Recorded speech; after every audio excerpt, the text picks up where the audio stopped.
Welcome to Full Advisor Coaching, the podcast with Kristin Harad. From launching her RIA to guiding countless financial advisors, Kristin is your VIP ticket to reach new levels of success and fulfillment. Dive into growth strategies and grab next-level marketing, sales, and leadership insights to supercharge your business. Joined by industry experts, Kristin's here to help you do more of what you love. Hello, and welcome to the very first episode of the Full Advisor Coaching Podcast with Kristin Harad. Kristin, hello. Hello. Nice to see you. This is our chance to get to know you, so let's just jump right in and ask you that question on everybody's mind.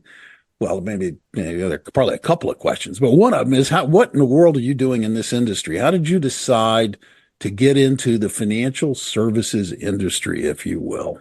Oh, that's a great question. And it was by no means intentional, but it actually started right out of college. When I was interviewing my senior year, I ended up interviewing with a number of financial institutions, even though I was looking for a marketing position. And I was interviewed and gotten accepted to a training program at Chase Bank, JP Morgan Chase now, I think it is. And so I launched into institutional trust, which was the division of Chase that I worked in, which I still, I didn't know what it was, but I was excited because I wanted to move to New York City.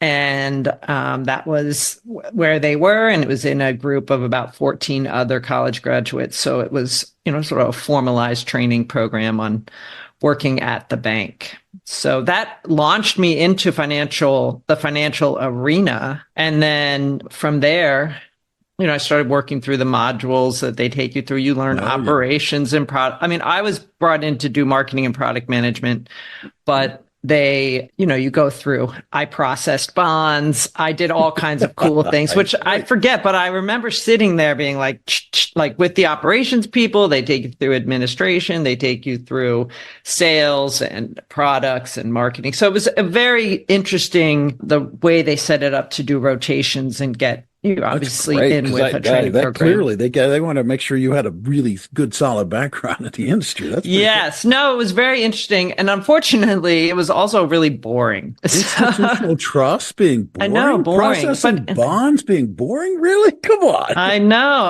And I kept going, all right, well, they were talking about something called a mortgage-backed security at the time. And I was all these, and I was like, interesting. Meanwhile, I was reading a book by Rapp of Rapp Collins. And I can't remember the name of the book, unfortunately, but it was all about direct marketing. So this was in the 90s, early 90s, and it was about direct marketing and how to create a one-to-one relationship with a consumer. And how you can build that through the marketing efforts that you're doing and the client experience at all points of the client experience. So I was lit up by this. I thought this was the most interesting thing. So what did I do? I started looking up the direct marketing ad agencies in Manhattan. Direct marketing is everyone does it now because it's what we do on the internet. But 30 years ago, it was like, I say it was the ugly stepchild of advertising, right? So people are like, ooh, you're doing, it was all like credit card mailings and, what's on the envelope, or the OE, as we called it, the outer envelope. And it was kind of, you go to the letter shop and there was printing and it was kind of down and dirty. And I loved it. I thought it was the greatest because it was all about, you had a list, you had an offer, you had the creative, and how does it come together to prompt response from the target audience. So it was a really, really interesting field. And so what was the cool part was I found there was a job at Gray Direct, which was the largest direct marketing agency in the country at the time, which I did not know, but Gray Advertising is a big ad agency in New York. And then they had the auxiliary office of Gray Direct, like 3 blocks down in the that's a stepchild. The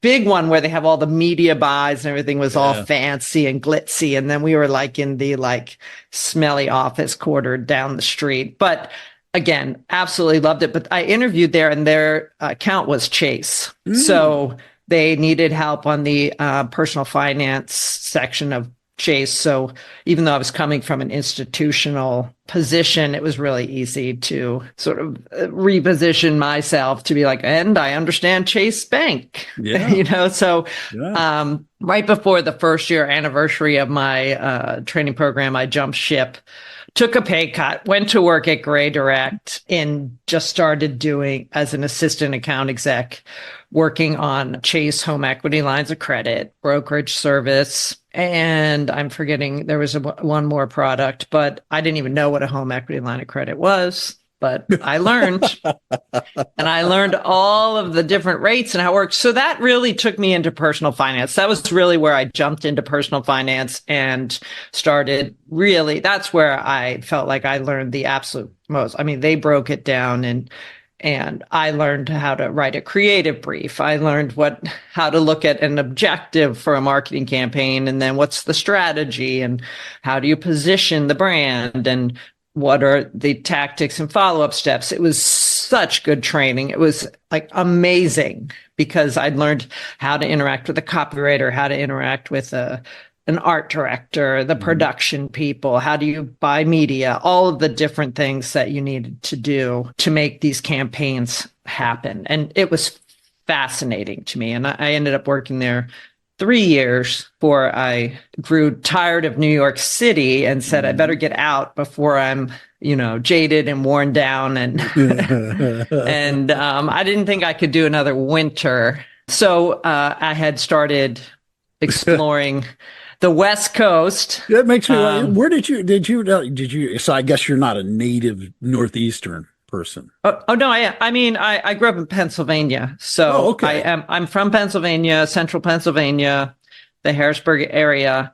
I went to college in Philadelphia. I went to the University of Pennsylvania. And then always with an eye from early teen years to be like, I'm going to New York City and I will work in advertising.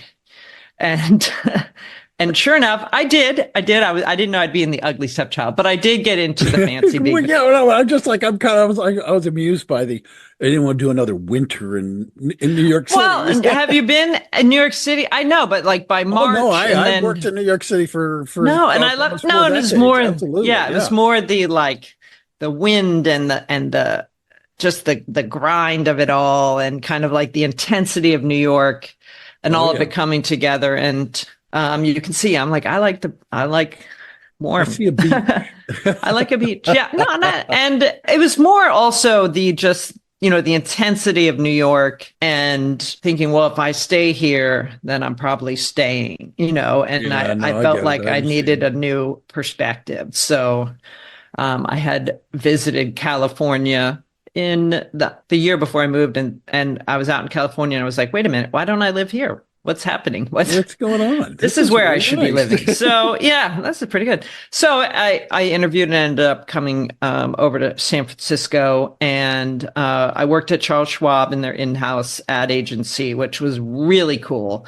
Continuing planting these seeds of personal finance, understanding. I worked on, it was late 90s. So they had a website, and I learned about how you put something into the development to the production to the live site, and all of those steps of what it used to be like to get something live on a website.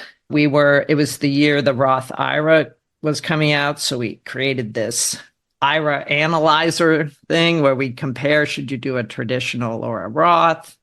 And it really, that's where I got into, I worked with the mutual fund group to get their messaging out, and talked to the advisors, worked with the advisors to get the personal finance. So that really, you could see it starting to form there, getting me aware of the industry and maybe how I might. So far I can follow it. It's interesting. I can see the thread that goes through it, and yes. I can see, but where from Schwab did you make that jump into financial advisor? Because So you could see the thread of being interested in it and being like, well, now, and then as you build experience in the financials, you keep going there. Right. Sort of speeding things up. I did a number of different things, and I had some time in the internet space where I worked for a loyalty company that was bought by United Airlines. So I got we went through the whole going public process. Did fine in the public. I mean, nothing like I wasn't able to like retire or anything from that, or nor did I was too junior to actually even benefit more than like maybe a fun vacation or something. But ultimately, I got to see the whole process from pre-IPO through the IPO, through being acquired. We bought another firm, so I saw that the merger of that and how you bring data and various things together, because I was in marketing working on that. And then we were purchased by United Airlines, where I was part of the integration team there that helped with this loyalty program with United Airlines. And then Visa folded in, and I got to be in these very high level strategic meetings around how to create new brands under the tutelage of United and Visa coming together. It was fascinating, absolutely fascinating. So I learned about brand building and just the essence of like name creation and creating personality, positioning, all of the things that build a strong brand. And that was invaluable and helped me springboard into another job where I worked at an agency where Visa was our client. So then I worked with Visa and the member banks and trying to help the member banks promote a debit card loyalty program. And I bring all this up only because once you get into a place where you're thinking, wow, I really love the idea of personal finance. And I tried to frame working with Visa as like offering this loyalty program as, wow, I tried to always find the benefit to the end consumer, right? I'm positively impacting people's lives, which I always thought through the entire piece of building the loyalty program. Everything I've done, I thought about in the terms of how is the end consumer benefiting from this? And I believed truly in the power of that. And ultimately, it was hard to continue arguing, like talking to a member bank, doing PowerPoints for a member bank. I was like, I need to have impact directly with a person, an individual. Right. I need to individually impact someone's life. And so I started taking classes to become a life coach, thinking, all right, I'm going to do that. Okay. And which was really then the accelerant into getting into the field, because at the same time, my husband and I were working with a certified financial planner for our own personal financial plan. Right.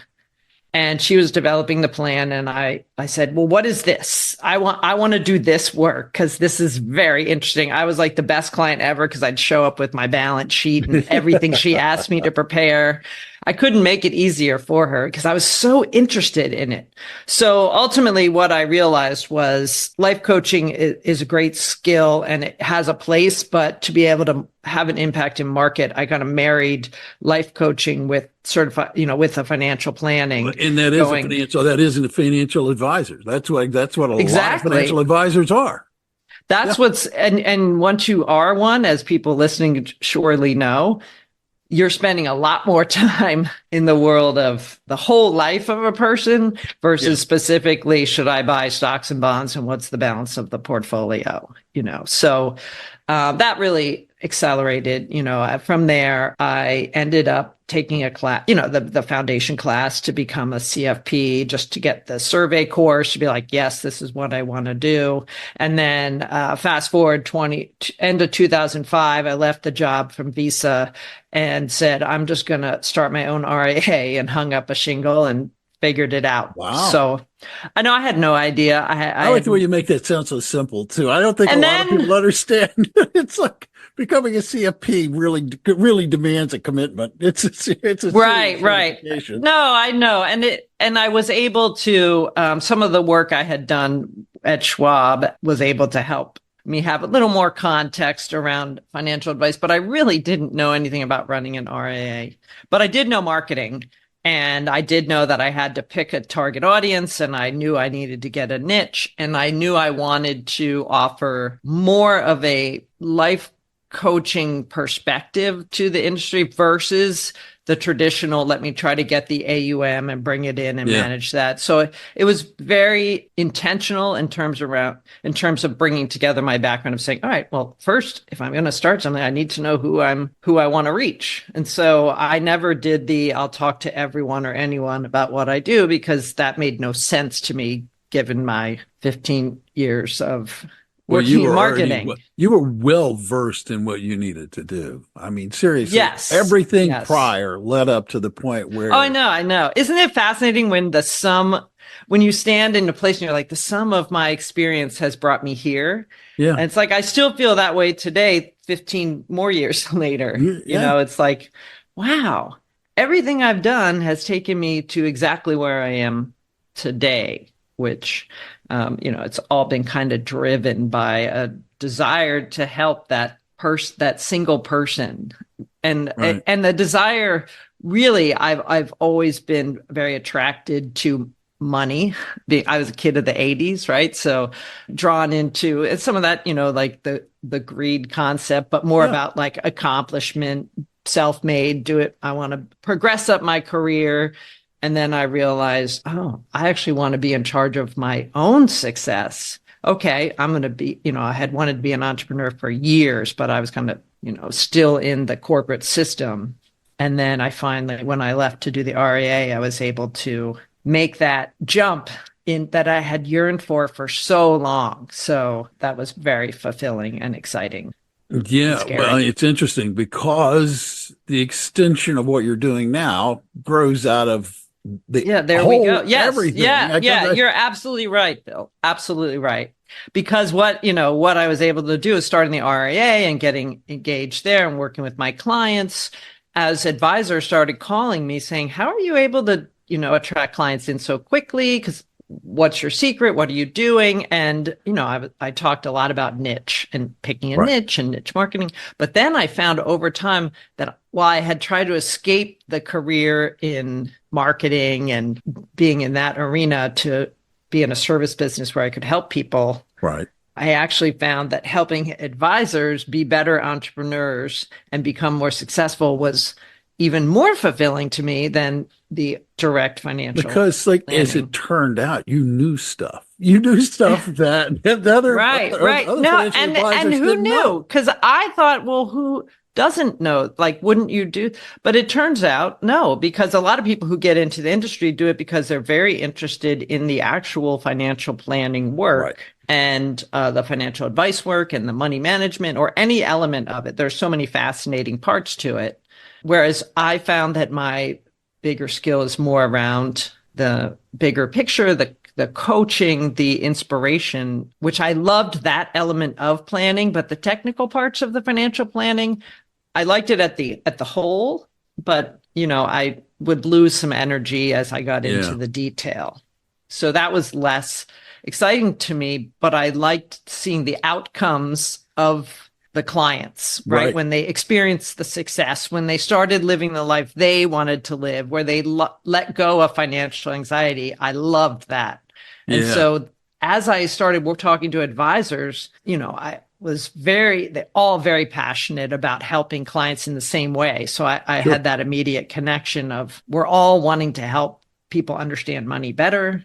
We want them to live their life they want. We want them to let go of anxiety. We want them to be able to feel in charge of where they're going. But I found a lot of advisors weren't doing that for themselves, right? So they were being entrepreneurs because they were seeking the same freedom that they were helping their clients reach, but then they were getting stuck because they didn't have the training or the background in, business building, and marketing, sales, because there's that experience. hole right there. There is the need for you, Miss Entrepreneur, to walk in and say, wait, there's an opportunity here. There is, yes. And it really came naturally over time and kind of converged because I was doing, I decided to create a 6-week training course for advisors. So I started that while also running my RIA. And I did variations of that in parallel for probably about 5 years. And then my husband and I decided, we had been planning to move abroad, to take our children live abroad for a few years before they got to high school.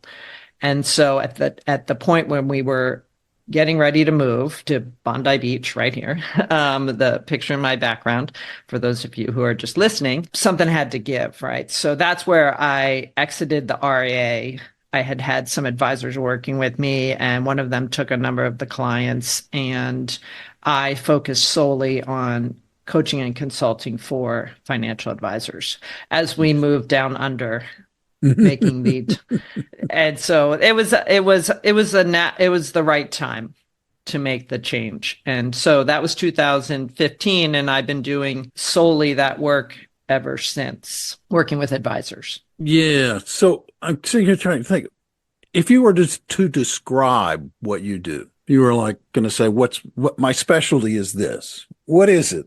How would you put it? Well, I used to really hone in on, the marketing or building a business or starting that. But I'll say what I do well is help instill confidence in entrepreneurial, growth-minded advisors who are seeking a bigger future and whatever that means for them. Yeah. And to give them that extra bit of knowledge, support, inspiration, enthusiasm, and connecting them with what they need to be able to reach that next level of success. So I've really gotten in tune with that, especially over the last few years of just seeing that when I can connect with the RIA leader who is really focused, open-minded, right? Willing to take a look at the bigger picture, willing to take a whole life view and realize that personal and professional are no longer,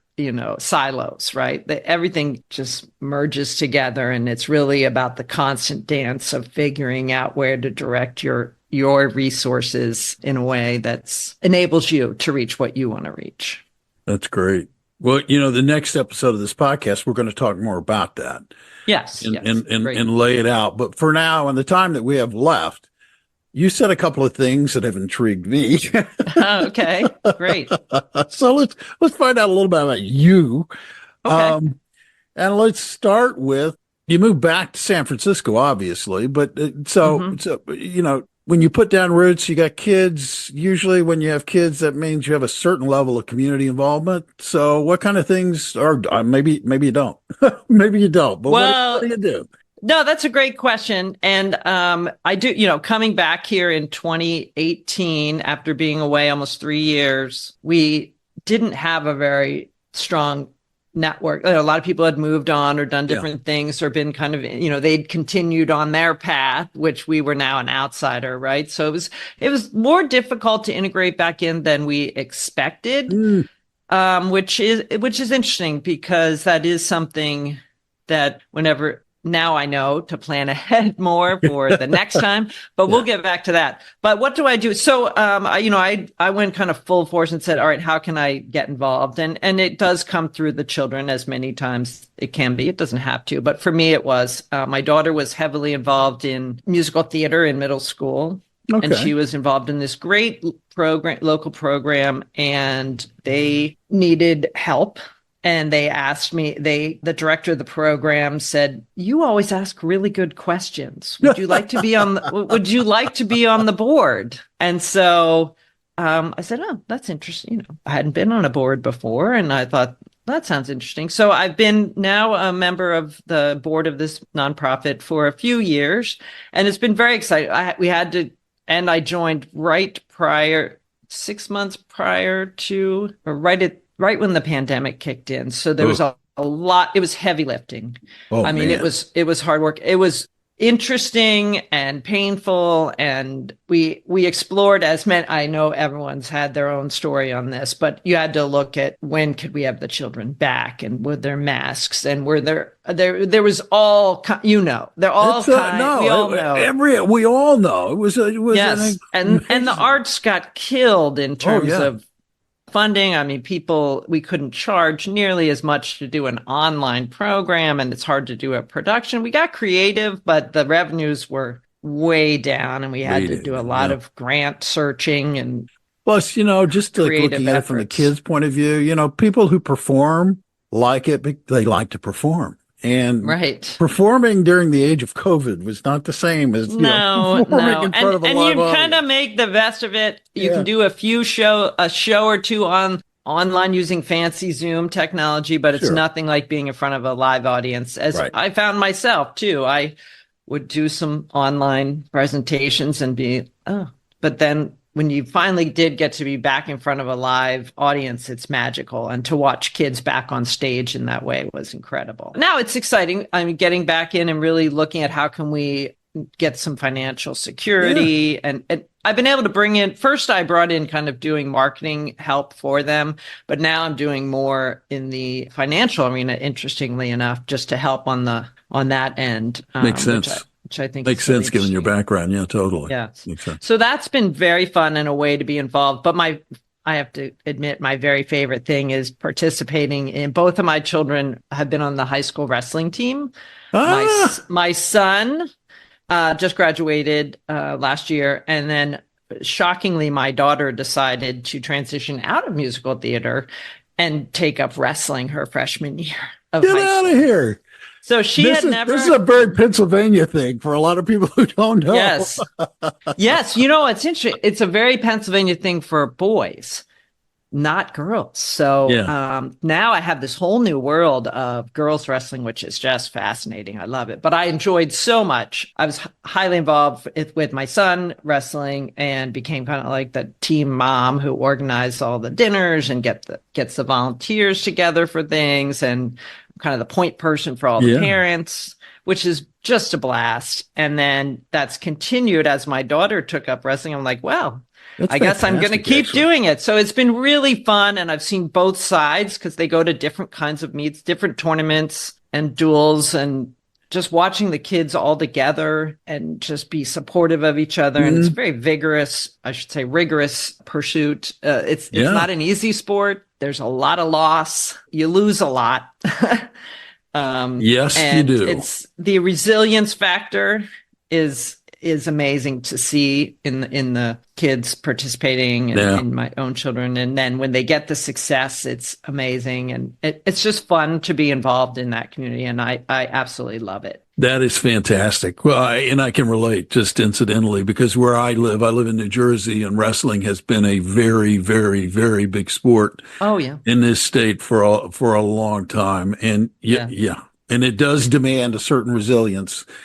Yes, it's so interesting. Both of my kids were athletes. Okay, but so I hear it makes a big difference. I would say I was a swimmer in high school and college, and I remember, swimming was also quite grueling and intense, and you never let up. But I remember saying at the time, where we had a very good wrestling team at our school, I remember thinking, well, the only people who seem to work harder than swimmers are the wrestlers, because they have to make weight. So then I was like, wow. Okay. So I have great respect for the sport and what it does for just character and leadership and all of the things that aren't related to whether you win or lose, right? Exactly. So tell me, we're fast running out of time, but let's talk about you for just a little bit here, because I want to know what is it that you do for fun? Oh, great. Yeah, good question. I haven't even mentioned my husband, who I've been with for. Well, he got a brief passing. He got a brief note. Yeah. Well, and in fairness, so I think kind of there's two parts of that. The fun. There's kind of our look when we go, kind of the macro look of saying, like, we get really excited about planning, like, what's the next big thing we're going to do, right? Yeah. So we took a year off before we had kids. We took a year off in 2002 to 3 and traveled and enjoyed not being employed. So taking a sort of sabbatical at the time, but we went all over.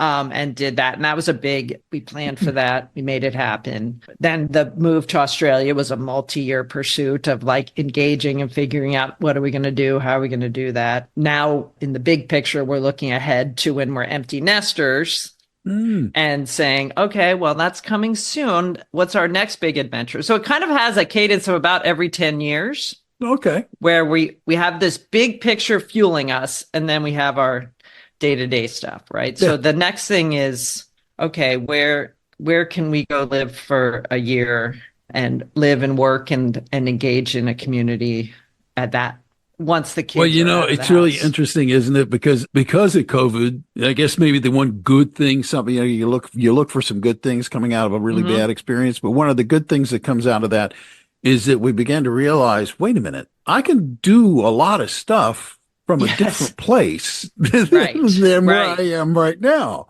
So yes, that's the very exciting thing. So we're actually looking at which island we want to live on to run our businesses from. So that's a few years out, but it's the big picture fuel. So I'm very driven by vision and where I'm going. So that's important to me to have that in place.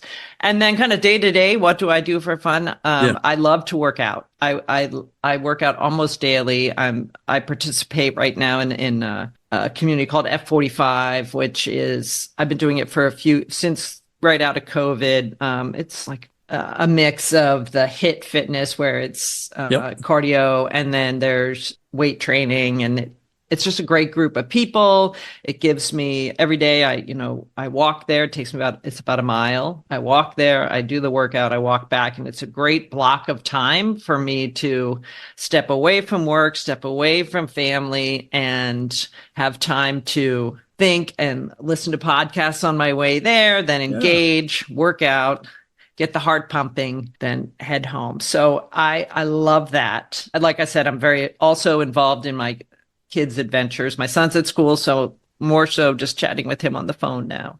And then I love to get out and walk a lot. We have a dog, so our little Jack Russell keeps us busy. Oh, that's a hyperactive dog. Yeah. Oh, she's a blast. She wants to go places. She's not friendly, and she's out and about, and she's cute. Like, she's wonderful. She came back from Australia. We got her in Australia, and she came back with us, and we think she's still angry about us moving her away from the beach down there. Does she have an Aussie accent? Do dogs have Aussie accents? We say that. We always say that. We're like, is she barking like in an Australian accent? We do wonder that as well. Yes. And then my husband and I love to try new restaurants. We're very, we love to try food and wine and get out. San Francisco has a lot to offer. So that's always been a big passion of ours. So we try to get out and enjoy the food scene, the restaurant scene here in the city. Yeah, no, there's good restaurants in San Francisco. Yes. And actually California wine has come a very long way. There's some amazing I was going to say, yes, wines. It's been really fun. And we recently joined a wine club run by a man who runs a wine bar around the corner who's he's been here. I think he's a native San Franciscan, and he's had this. We've been by it so many times in the years we've been here, and we finally stopped in terms of also just getting involved into a new community and said, well, and he just said, you get 6 bottles that they pick every quarter and you can try them. Then they do wine tastings, and it's fun because you meet the winemakers and you can talk with them and you can hear their story. So it's fun to hear how they're, as entrepreneurs engaged in doing things. And it's just a new pursuit that we've added in. So, or a different way of doing that. We've done wine tasting for a long time, but this is kind of a neat way to try new things. Well, yeah, no, it does. It sounds like it's like it personal. It sounds warm. I'm struggling to describe it, but it sounds like it's just, well, this gentleman is so passionate about wine. Like, he meets he's been in the business forever. Yeah. So he has all these relationships, and he loves to showcase newcomers and then bring in the sort of tried and truths and then tell the stories behind them. We get this big packet of like a few pages he writes these stories about each vintner. It's a very interesting. Like, I love people like that. I love people who are passionate about the things that they love. That is so cool. Yes. That is great. Well, look, let's start to wrap this up. But before we do that, this has been a very interesting conversation. So I don't know that you can answer this one because you probably answered it already. But is there one thing that most people don't know about you that you might want to share now? Oh, that's a great question. And I think it's, it really is that I'm not afraid to shake things up. I am not afraid to take a risk. Right. And the risks are different as I get older. Like, I look at them differently, but I wasn't afraid I would say I was afraid, but I did it anyway. I get afraid a lot and I do it anyway, which I think is really interesting. Like I did that when I left my original job that was like as secure as could be at the bank and went to, as my father said, a fly-by-night agency. And I was like, for less money, yeah, that's what I want to do. I'm not afraid to pursue the passion in the context of the whole. So saying I can handle the risk, I will plan for the risk, or I'll just take it on. And as I get older, I have, obviously more experience and wisdom to have more of a plan. When you're younger, you take risks and you're kind of like, all right, what will be, and you end up falling perhaps farther. But now you can do it more mindfully in a way that, fits in the big picture. And you're like, just more stable and knowledgeable and aware of the realities, and you can plan more for them. So in that context, what's your definition of success? It's a great question. I think it's a combination of fulfillment and feeling full in all areas of your life, which includes a freedom that comes with being able to do what you want when you want in the way that you want. I have trouble delineating between freedom and fulfillment because to me, they're they go together, right? I'm free to be the person I want to be and being that person. And when I pursue all areas of my life and in the way that I want, I achieve fulfillment, right? I think the pursuit of being full is what I consider success. That's a great answer. So many people have different answers. I'm always fascinated to hear what those answers are, but that's a really good one.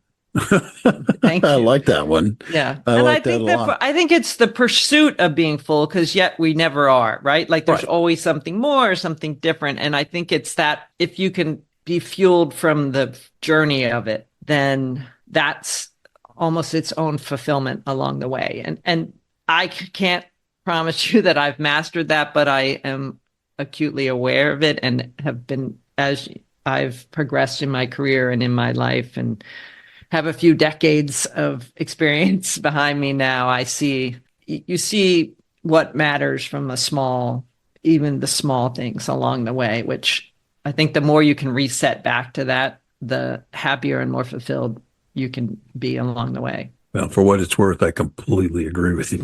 I think that's fantastic. I think that's great.